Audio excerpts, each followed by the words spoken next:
Our next speaker is from Prevent Child Abuse of Kentucky, upcoming projects and prevention pack overview. KSPAN has been a longtime partner in prevention of Prevent Child Abuse Kentucky. This presentation will provide an overview of the Child Abuse Prevention Month involvement, an overview and information on Lean On Me Kentucky, a new movement launching in April, and an overview of the Prevention Pack program funded by KSPAN, or actually through our Kentucky Violence and Injury Prevention Program, which is funded through CDC. So, thank you. Thank you. Okay, everyone, can you hear me? Okay. My name is Kendra Stooksbury. I am the Resilient Connections Coordinator with Prevent Child Abuse Kentucky. I have our website up here as well as my email because I'll be referring a lot to our website. So I want to make sure you all have it. It's www.pcaky.org. And we also have an app that we just got recently. So that's another way that you can get all of our resources. You can download it for free. So I'm going to be talking about a few different things today. So I wanted to give you a little overview. First, I'll be talking about Prevent Child Abuse Kentucky and our agency for those of you who are not familiar with us. Then I will be talking about the Prevention Packs project. Then I'll be talking about our Lean On Me Kentucky movement that is launching in April. And then also in April is Child Abuse Prevention Month. So I will be talking about all the exciting things we are doing during that time. Prevent Child Abuse Kentucky's mission is to prevent the abuse and neglect of Kentucky's children through advocacy, awareness, education, and training. We are a statewide nonprofit located in Lexington, but we do travel to all across Kentucky. So we have a lot of different programs that we have. The first one is parent education. We have been funding parent ed programs across the state for 30 years, and we currently have parent ed providers in each DCBS service region. We also have our 1-800-CHILDREN, which is an anonymous parent or caregiver phone line where people can call if they have questions, concerns, or if they just need to get connected to different service providers. We have our information and data center. It's an extensive list of educational materials for service providers, caregivers, and parents that can be downloaded on our website for free, or you can order them. We also have magnets, and then we have our pinwheels for April, lapel pins, brochures, tip sheets, all kinds of stuff. An exciting new resource we have is we worked with the near fatality external review panel, and we received funding with FACEIT as well as the Cabinet for Health and Family Services. And because we saw there was a gap in those cases of a protocol of the way that first responders or coroners or DCBS handled those investigations. So we created this great tip sheet and resources for first responders when they're at the scene of a fatality or near fatality. It's this booklet, goes through all the protocol, and then as well as this little tip sheet that is easy for them to carry. So it has this tip sheet on the back. You can write down who the coroner is. It has the phone number for DCBS during like business hours and on holidays. And then it also has the resources for the closest child abuse consultation programs, which are in Louisville and Lexington. And then if you scan the QR code, you will be able to see an informative video that goes through all that. And it's all housed on our website. You can also download these, but if you are a first responder or have connections with first responders or coroners or DCBS in your area, let me know because I brought more of these and I would love to give them to you. And then also throughout my presentation, you'll see another few different tip sheets, brochures that we have. We also just do awareness to the general public campaign. So one of our campaign we have now is Are They Good for Your Kids? We've had this for a couple of years now, and it's a child sexual abuse prevention. And it's all about teaching caregivers how to choose safe childcare, safe caregivers, safe babysitters. We have a huge web page on our website, which goes through it. And then we also have training.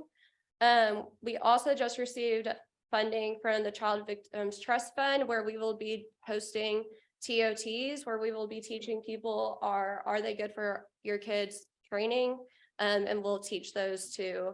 We're doing peers as well as professionals so that you all can then go out and teach that as well. We also have partners in prevention. We have over 270 partners across Kentucky and partners represented in each county. If you're not a partner in prevention, I would love to get you connected with Amanda, our manager of partner relation.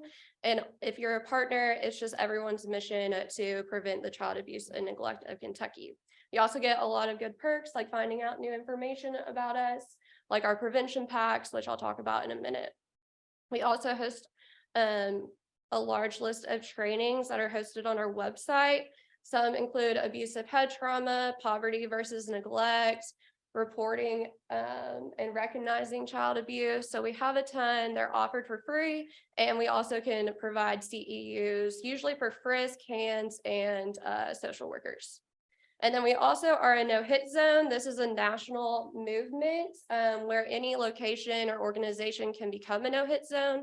And the idea is that no adult will hit a child, no child will hit another child, and no adult will hit another adult when you're in that location.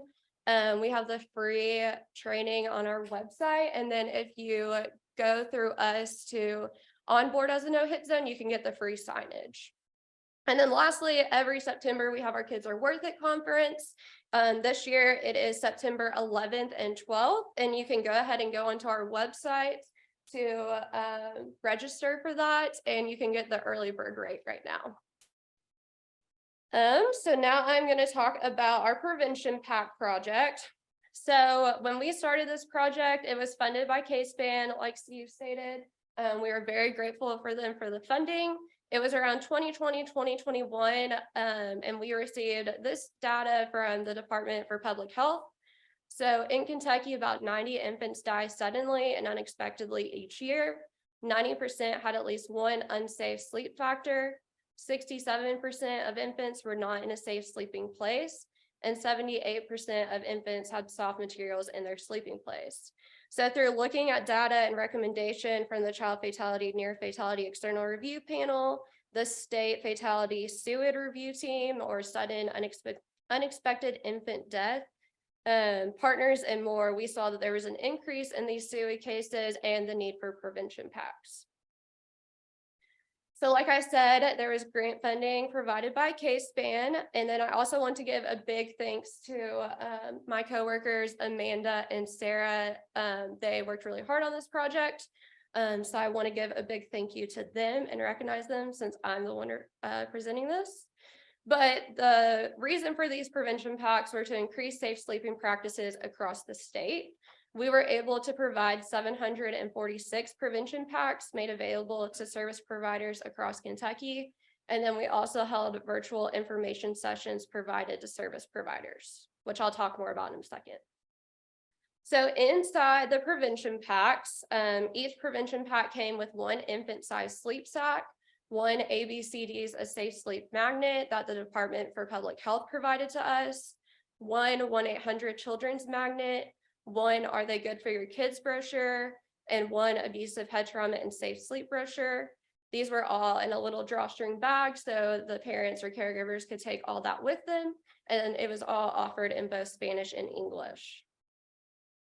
Here you'll see a picture of the materials on the drawstring bag. You can see it has Prevent Child Abuse Kentucky and KSPAN's logo, and then you can see the sleep sack, the Understanding Abusive Head Trauma and Safe Sleep, and then the Are They Good for Your Kids brochure. Those are examples of things that are held in our information and data center and what you can download for free off our website or order. And then this is a close-up of the magnets. So we have our 1-800 children, like I said, is our anonymous caregiver or parent hotline. So we have this because, sometimes a lot of people don't know who to call, so they might just call DCBS. But if they're not reporting abuse or neglect and just have some questions, we would love for them to just call this hotline, and then we can connect them to different service providers. And then we have our Safe Sleep Kentucky. Like I said, Department for Public Health provided these. to us. They gave us a lot, so we were very thankful for that. But the ABCDs of safe sleep, like the first presenter stated, A is for alone, stay close and sleep apart. B, on your back for night and naps. C, in a clear and clean crib for every sleep. And D, in danger, drinking and drug use impair your ability to care for a baby. So that is a big awareness that even if you're on prescribed medications, to ensure that you are having your baby sleep in a safe place. So how did we reach people about these prevention packs? We use social media posts on all of our Prevent Child Abuse Kentucky, Facebook, Instagram, Twitter. And then if you're a partner with a partner in prevention, you all get newsletters.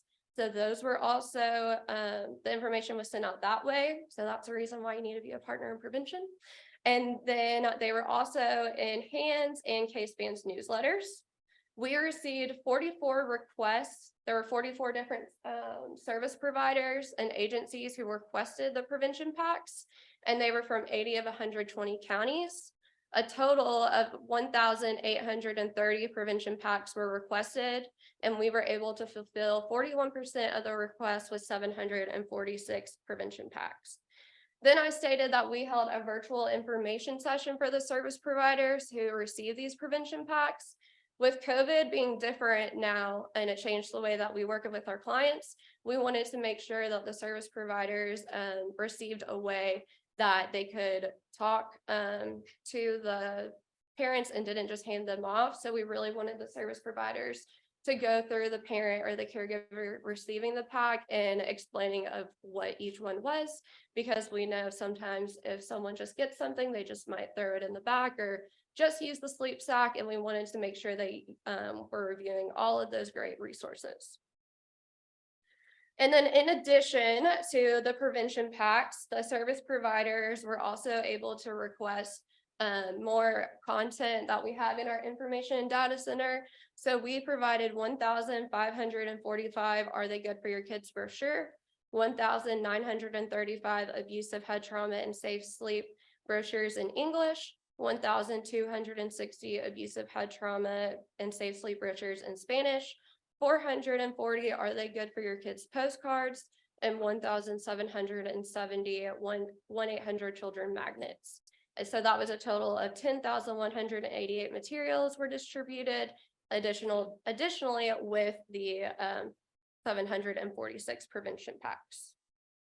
So here's another just look at our numbers. You can see in the white are 80 of 120 counties we represented of the prevention packs. Like I said, 41% of the total requested prevention packs were able to be fulfilled. And then again, there's just a graphic of how many additional content we provided. So for filling the prevention packs, we had 25 Operation Making a Change youth volunteered who provided 2 hours of their time, resulting in 50 hours of service. OMAC, as it might be called, is a nonprofit in Lexington. And here pictured in the middle is the founder and executive, Gio Gibson, as well as Sarah and Amanda, my coworkers who I mentioned, who did a lot of work on this project. And then the 2 pictures on the side are the volunteers helping us pack up these prevention packs because there were a lot to pack. And then lastly, here's just another look at our numbers that were distributed by county. So you can see the red was 0 requested, and then all the way to the pink over there in Livingston County, we were able to provide between 61 to 80. And then there were a lot where there was anywhere from 40 to 60. So there were so many requests for prevention packs that were looking for more funding. We were able to receive funding from LBX, a business in Lexington, and we were able to provide more to surrounding counties in Lexington. And then we were also very excited because we just received funding from the Berea Appalachian Fund. So if your agency is represented in the Appalachian Regional Commission, as part of Appalachia, we will have opportunities for your agency to receive those.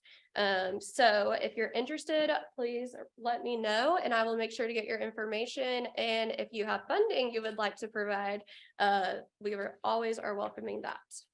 So are there any questions about prevention packs or our agency before I move on? Yes. Is the 1-800 children's line available 24/7/365? It used to be 24/7. However, now we saw a decrease in calls. So now it is just business hours, Monday through Friday at 9 to 5.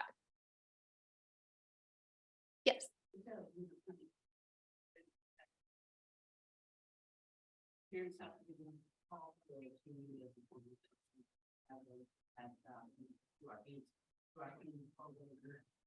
I know that a lot of the service agencies that did request those were some health departments at hand programs.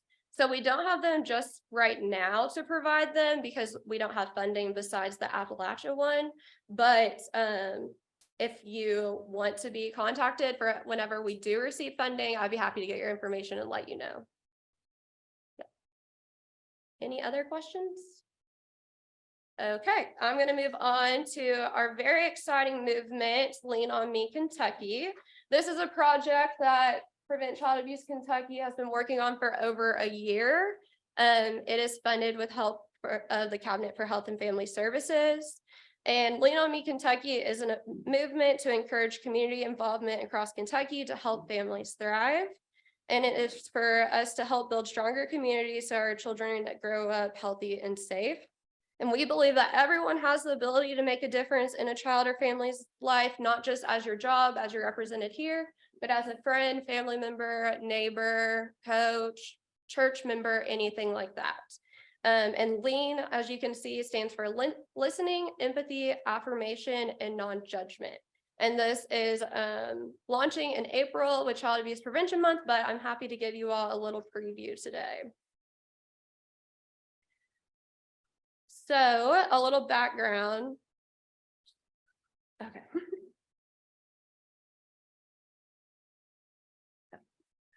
Okay, so a little background on this project was Prevent Child Abuse Kentucky held the first Neglect Summit in 2021. We had national experts come to inform state leaders and others in Kentucky to work on primary prevention.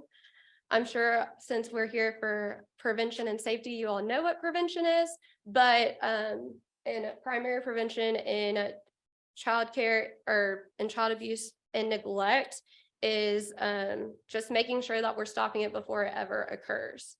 So from the Neglect Summit, we found that there were many goals, but 2 of them were including collaboration and common messaging for statewide awareness.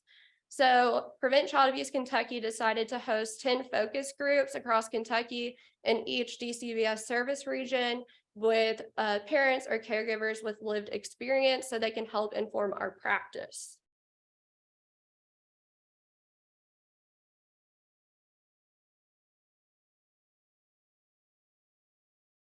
All right, hold on.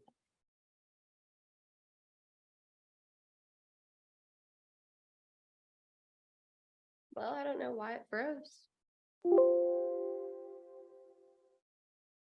Okay, so what came out of these focus groups? So basically a common theme of the focus groups was that people either didn't know where to turn for help, or if they did know where to turn, they felt they were too embarrassed or felt ashamed to do so. And then they also just felt ashamed to go to service providers or to friends, families to ask for help. There's also found that there's a stigma associated with asking for help. So that is the main thing that we want to change with this movement, is that for people to go and ask people for help, and also if you can provide help to go to people even you don't know. So we know that with research that there's higher risk for maltreatment when families are faced with the lack of resources. So for example, say you're a single parent, your baby's been up all night crying, you fell asleep, your older kids missed the bus, you don't have transportation to get them to school, then your shift changed, so you have to figure out someone to come watch the kids during while you're at work. That's just going to add a whole lot more stress than for someone who has those resources and other trusted caregivers and someone with transportation. So that is where we want to be. We want to be able to reach out to these people or that parent to reach out when they need help.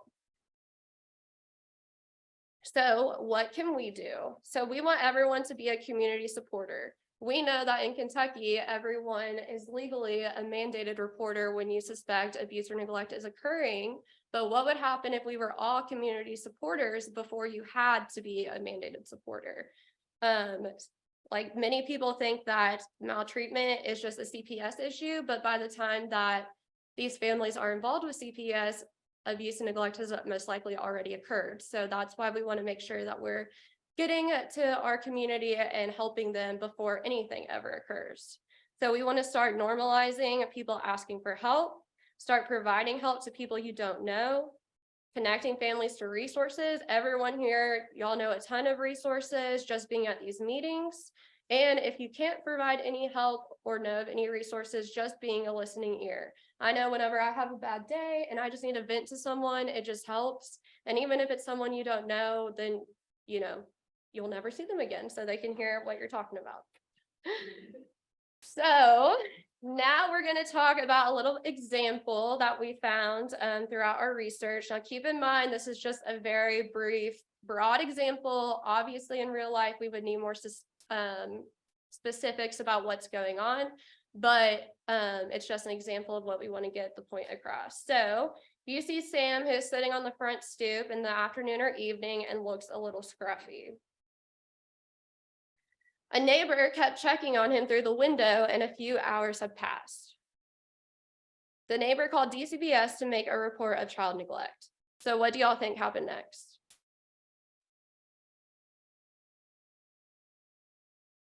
Yep. So in this example, like I said, we'd need a lot more specifics. But in this example, a social worker came and removed Sam from the home because they didn't know where his parents were. So what do you think would have happened if the neighbor just went over to Sam and asked what was going on? Yeah. So in reality, Sam's parents were stuck at work and the babysitter was sick. So that left Sam at the house and he didn't have a key because the babysitter was supposed to be there. So do you guys think this is neglect or poverty? Or neither? Yeah, we would need more information. So, but the parents could not afford childcare. So that is why they couldn't afford a consistent babysitter or put Sam into an after-school program. So who do you guys think felt worse for Sam? The neighbor, the social worker, or the parents? Yeah. Like we know that caregivers and parents never want their kid to sit outside or not have a childcare or even abuse or neglect their children.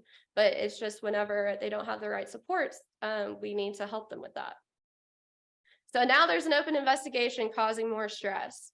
I previously was an investigator, so I know how much stress it caused whenever I was involved with people's lives.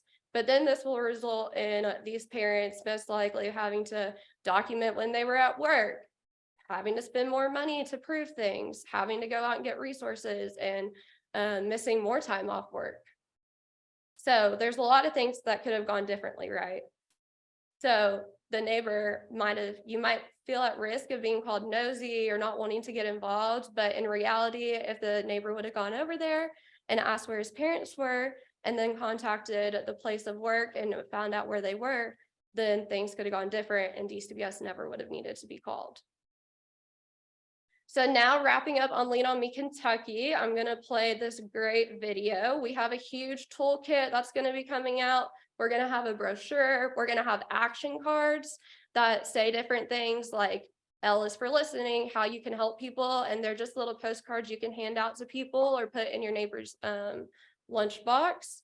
And then we also will have a training, and I will talk about those training dates in a minute.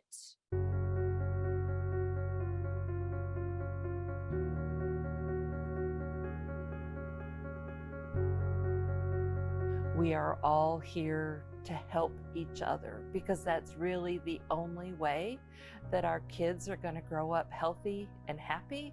And it's the only way that our parents are going to feel supported and empowered and feel an ownership towards, I can do this. Parenting is hard and we don't want anybody to be alone.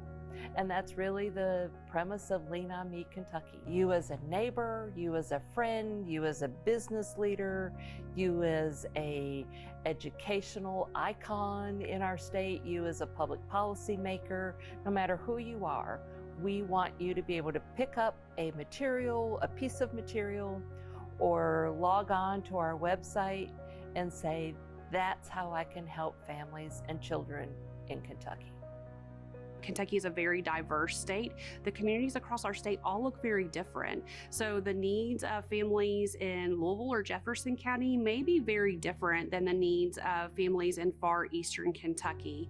And that's why it's so important for community-based agencies and actual individual community members to really come together and work collaboratively to help support families and children in Kentucky. To really think critically about what is truly child abuse and neglect. And if it is, a suspicion of true child abuse and neglect, by all means, report that to the Child Protection Agency. Children need to be protected and deserve to be protected. But if it's really a situation of a family struggling with poverty, think of other ways to support that family, whether that's personal outreach, whether that's, offering them a few things from your own pantry, whether that's providing them with a gift card, or, telling them about resources that you're aware of in the community, a faith-based organization. There are so many ways that families can be helped. And I think, oftentimes we fail to have empathy for families, and that's really important. And again, because parenting is hard, it's hard for everyone, and it's just important to be supportive of our fellow human beings, other families, other members of our community. The willingness to share that lived experience is really commendable, and it's so important for the work that we do, because they really know better than anyone, certainly better than professionals that haven't had that personal experience. They know better, how to meet the needs of families, of other birth parents, and so sharing that is just really important and appreciated and commendable. When it comes to really helping a child out to prevent them from going through all these traumatic mental experiences that they spend a lot of their time in their adult life having to overcome, is not to feel like that the first thing that you should do in order to help a kid out is rip them out of the family in which they have grown in and put them in the one that you think is better for them. Because not every foster home that you go to is welcoming. I mean, my story is like that, and then a lot of other stories are like, oh, well, what I was taken out from was actually better than what they thought was better for me. When I first became acquainted with DCBS, it was with my own case. My mother called, and thank God that she did.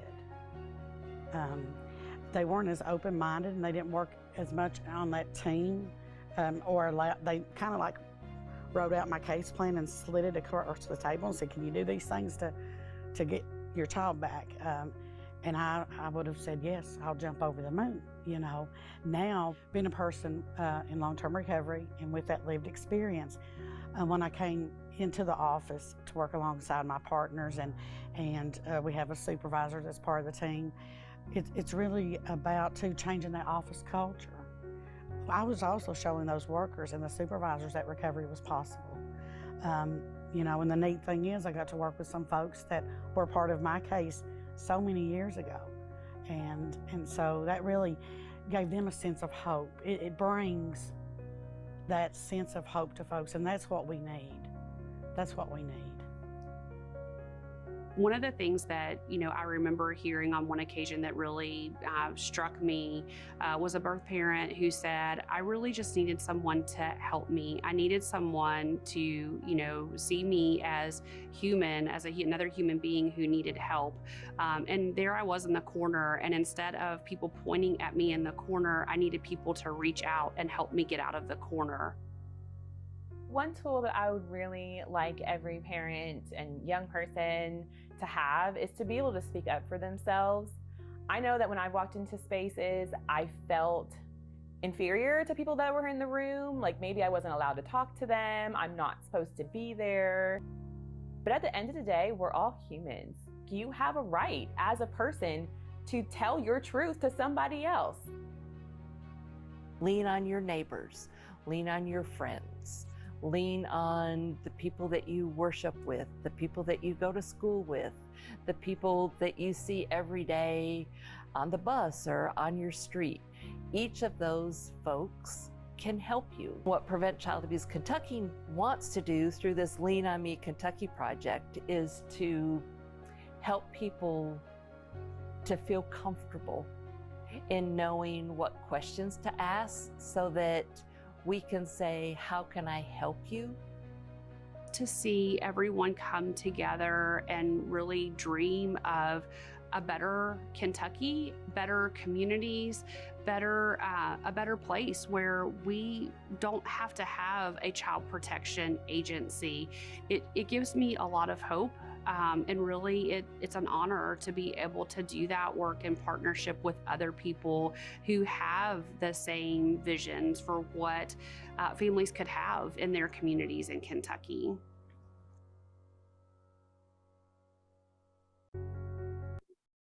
Okay, and then like they said in the video, of course, if you suspect child abuse or neglect, you need to report it to the hotline or online. But just thinking through those things, is this actually abuse or neglect, or is it suspected, or is it you just don't really know what else is going on with the family and you don't want to ask to provide them help? So are there any questions about Lean On Me Kentucky before I move on to Child Abuse Prevention Month? No? Okay. All right. So Child Abuse Prevention Month is every year in April. So I first want to talk about though that we don't want Child Abuse Prevention Month to just be in April. We want it to be all year long. So these are some things that you can do all year long for preventing child abuse and neglect. Research tells us that $1 spent in prevention can save $4 after abuse or neglect occurs. So first, we want to strengthen economic supports to families.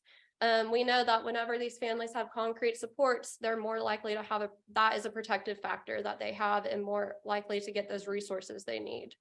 Also, family-friendly work policies. We want to change social norms to support parents and positive parenting, provide quality care and education early in life, enhance parenting skills to promote healthy child development, and intervene to lessen harms and prevent future risk. But specifically to April, our theme this year is building together prevention and partnerships. Sorry, I was just gonna move on. Because we know that whenever there's partnerships, then we are able to prevent child abuse or neglect. Okay, so an exciting thing we'll have on our website is a Child Abuse Prevention Month calendar. So if you all have an event you'd like to share, you can scan this QR code, you'll fill out a form and we will get it onto our calendar. This will also be on our website, but we know there's a lot going on in April. We also know our friends at Purple Star that it is the month of the military child. So we also want to make sure that we are raising awareness for all those things for our kids in Kentucky. We will be having our annual pinwheel planting at the Capitol on their grounds. We're finalizing details, but we anticipate it being the last week of March. So we're going to be starting earlier than April this year. And it's a public event. We'd love for everyone to come. If you all always see those pinwheels in April, that is who we are. It's the pinwheel planting. Wear Blue Day is also starting early. It's going to be on March 31st. We would love to see everyone wearing blue. As you can see in these pictures, it's not just,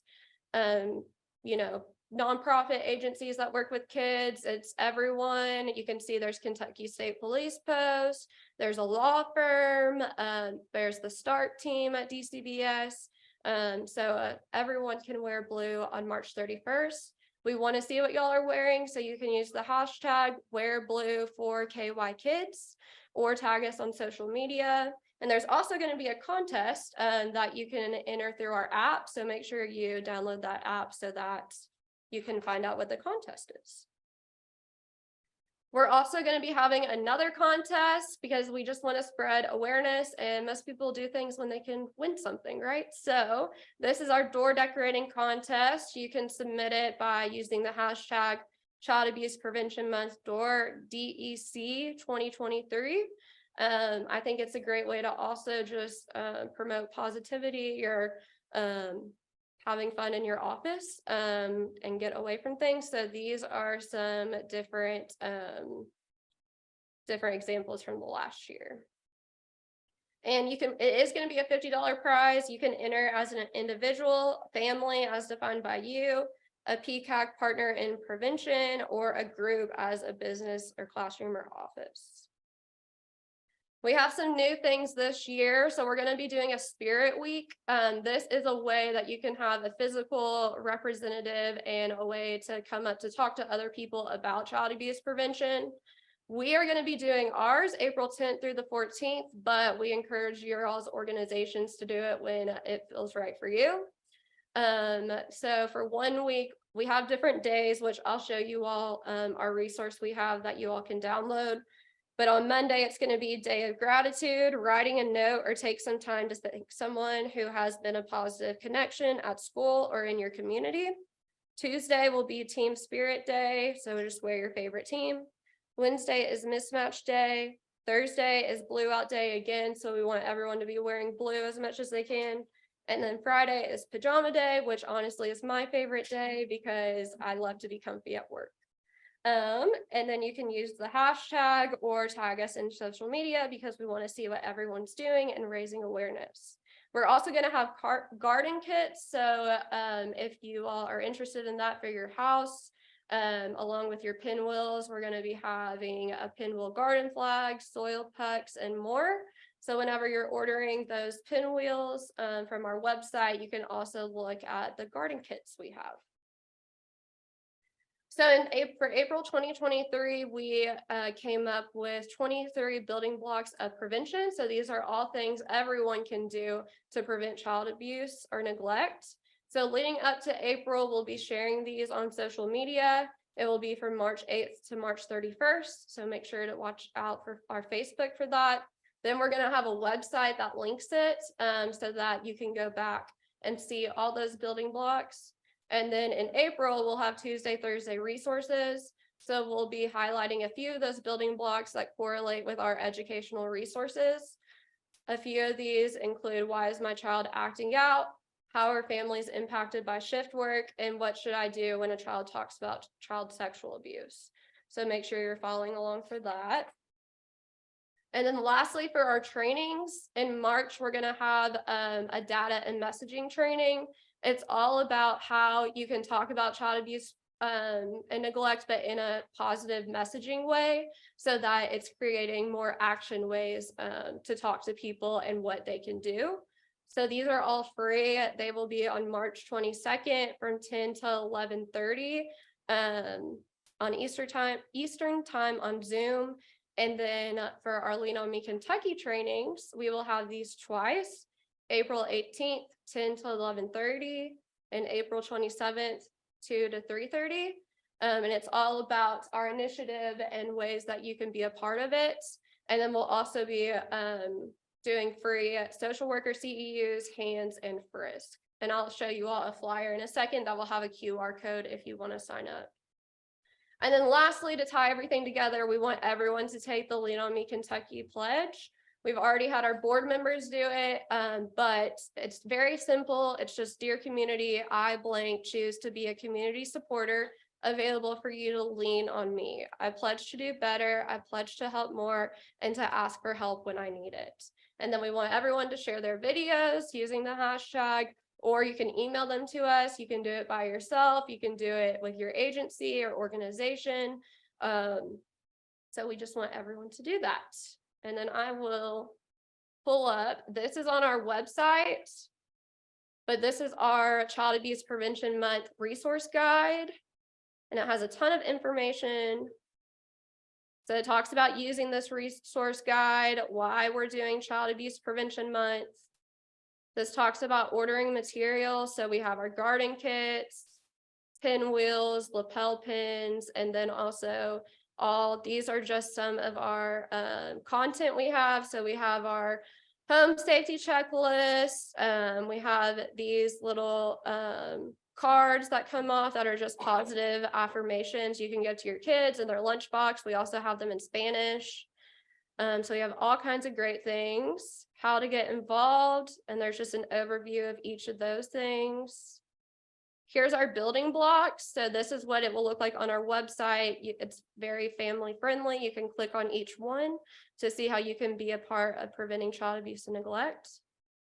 These are ways for you to make your own activities. So at your business or organization, you could do dress down days if you needed to. Like a lot of people will do like $2 to wear jeans or things like that. You can sell paper pinwheels, show off your coloring sheets that we have in this resource guide, use social media. So even if you're not coming up with your own post, share one of ours so you're spreading the word. These are sample posts we have here, and then we have all of our hashtags listed. This is for ways and tips to engage the media. So if you're talking to a radio station or want to get a PSA out here, here's just some tips to do that. If you are a partner in prevention, we have a letter that you can sign on. So support Child Abuse Prevention Month. This is our data. We get it from the Cabinet for Health and Family Services, but we're just waiting on that.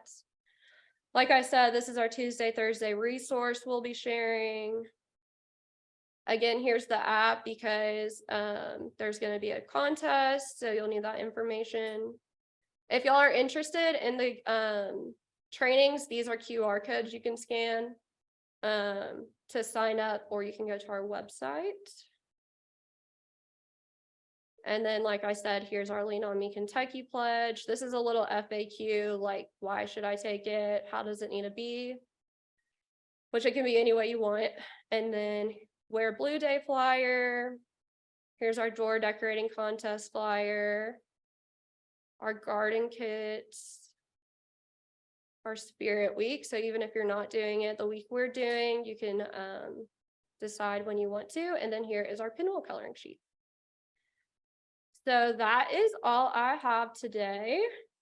Does anyone have any questions? Oh, wait, sorry. 5 things you can do. So take the Lean On Me Kentucky pledge, participate in Spirit Week, participate in one of the free virtual trainings, share a post on social media about Child Abuse Prevention Month, and wear blue on March 31st and honor Child Abuse Prevention Month. Does anyone have any questions, concerns? Yes. Is the link to Lean On Me video available to share? I can check. I'll have to check because we haven't released our toolkit yet. But I will check and let you know. Thank you. Yeah. Any other questions? Okay. Thank you. Okay, thank you, Kendra.